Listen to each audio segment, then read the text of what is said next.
മലയാള സിനിമയിലെ ഏറ്റവും വലിയൊരു ഹിറ്റ് കോംബോയാണ് രാജസേനൻ ജയറാം കൂട്ടുകെട്ട്. ഇപ്പോൾ ജയറാം കുറച്ചു കാലമായിട്ട് അല്ലെങ്കിൽ കുറച്ച് ദിവസങ്ങളായിട്ട് എയറിലായിരുന്നു. അതിനോടനുബന്ധിച്ചിട്ടാണോ അറിയില്ല, രാജസേനന്റെയും കുറെ ഇന്റർവ്യൂസ് ഒക്കെ വരുന്നുണ്ട്. അപ്പോൾ എവിടെ നോക്കിയാലും ഇപ്പോൾ സോഷ്യൽ മീഡിയയിൽ ഒരു ദിവസം ഒന്നോ രണ്ടോ റീല് ഇവരുമായി ബന്ധപ്പെട്ട് വരുന്നുണ്ട്. അപ്പൊ ഞാനിപ്പോ ഇന്ന് പറയാൻ പോകുന്നതും അവരുമായി ബന്ധപ്പെട്ട ഒരു സിനിമയെ കുറിച്ചാണ്. എന്ന വിവാദങ്ങളൊന്നുമല്ല. രാജസേനൻ ജയറാം കൂട്ടുകെട്ടിലെ അവരുടെ രണ്ടുപേരുടെയും കരിയർ മാറ്റിമറിച്ച ഒരു സിനിമയായിരുന്നു മേലെപ്പറമ്പിൽ ആൺവീട്. മേലെപ്പറമ്പിൽ ആൺവീടിന് ശേഷം ഇവർ പ്ലാൻ ചെയ്ത ഒരു സിനിമ, അതൊരു CID കഥ. CID ഉണ്ണികൃഷ്ണൻ BAP ആണ്. ജയറാം തന്നെയായിരുന്നു നായകൻ. എന്നാൽ നായക തുല്യമായിട്ടുള്ള റോളുകൾ, രണ്ട് റോളുകളും വേറെ ആ സിനിമയിലുണ്ട്.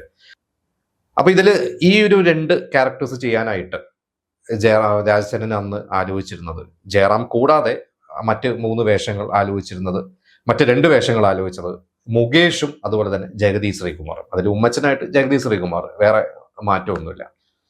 മറ്റേ റോള് മുകേഷ്.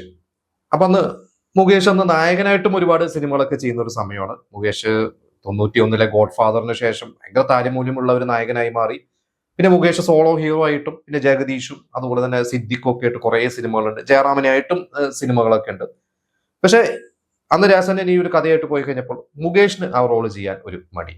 ഒരുപക്ഷെ അദ്ദേഹം നായകനായിട്ട് ഒരുപാട് സിനിമകൾ അന്ന് ചെയ്യുന്ന സമയം കൊണ്ടായിരിക്കും, ആ ഒരു കാരണം കൊണ്ടായിരിക്കാം. എന്തായാലും അന്ന് മുകേഷ് അന്ന് മാറിക്കഴിഞ്ഞപ്പോൾ മറ്റാര് എന്ന് ആലോചിച്ചപ്പോഴാണ് രാജസേനൻ പെട്ടെന്ന് മനസ്സിലേക്ക് ഒരാളുടെ മുഖം വന്നത്. അത് മണിയമ്പിള്ള രാജുവാണ്. അങ്ങനെ മണിയമ്പിള്ള രാജുവിനെ ആ ഒരു വേഷത്തിലോട്ട് രാജസേനൻ വിളിക്കുന്നു. മണിയമ്പിള്ള രാജു സന്തോഷപൂർവ്വം ചെയ്യാന്ന് പറഞ്ഞു. അങ്ങനെ അതിഗംഭീരമായിട്ട് ആ ഒരു കഥാപാത്രം, പ്രേം ശങ്കർ എന്ന് പറഞ്ഞ കഥാപാത്രം മണിയമ്പിള്ള രാജു ചെയ്യുന്നു.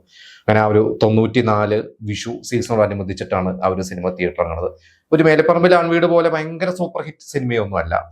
അങ്ങ് ആ ഒരു ലെവലിൽ ബ്ലോക്ക് ബസ്റ്ററോ അല്ലെങ്കിൽ അതേപോലെ ഭയങ്കര കലാമൂല്യമുള്ള സിനിമ എന്ന് പേരെടുത്ത സിനിമയൊന്നുമല്ല. പക്ഷെ നല്ല രസമുള്ള, റിപ്പീറ്റ് ആയിട്ട് ഇന്നും നമുക്കും കാണാവുന്ന ഒരു സിനിമയാണ്. ഒരുപക്ഷെ മുകേഷ് ആയിരുന്നെങ്കിൽ അത് വേറെ തരത്തിലാകുമായിരുന്നു. കാരണം അതിൽ ചെറിയൊരു പൂവാലൻ എന്ന് പറയാൻ പറ്റില്ല, എങ്കിലും അതുപോലെയുള്ള കുറച്ചൊരു പ്രേമം ഒക്കെയുള്ള ഒരു ക്യാരക്ടറൊക്കെ ആയിരുന്നല്ലോ അതിൽ മണിയമ്പിള്ള രാജു ചെയ്ത ഒരു പ്രേം ശങ്കർ എന്ന കഥാപാത്രം. എന്തായാലും മണിയമ്പിള്ള രാജുവിന് അത് നല്ലൊരു ക്യാരക്ടർ തന്നെയാണ്. അദ്ദേഹത്തിന്റെ ഒരു മികച്ച കഥാപാത്രങ്ങൾ എടുത്തു കഴിഞ്ഞാൽ അതിലൊരു കഥാപാത്രം തന്നെയാണ് CID ഉണ്ണികൃഷ്ണനിലെ ആ ഒരു കഥാപാത്രം. എന്തായാലും മുകേഷ് ആയിരുന്നു ആ റോള് ചെയ്തിരുന്നെങ്കിൽ, മുകേഷ് ജയറാം കോംബോ കുറച്ചുകൂടി രസകരമാണ്, കുറച്ചും നന്നാകുമായിരുന്നു. നിങ്ങൾക്ക് എന്ത് തോന്നുന്നു?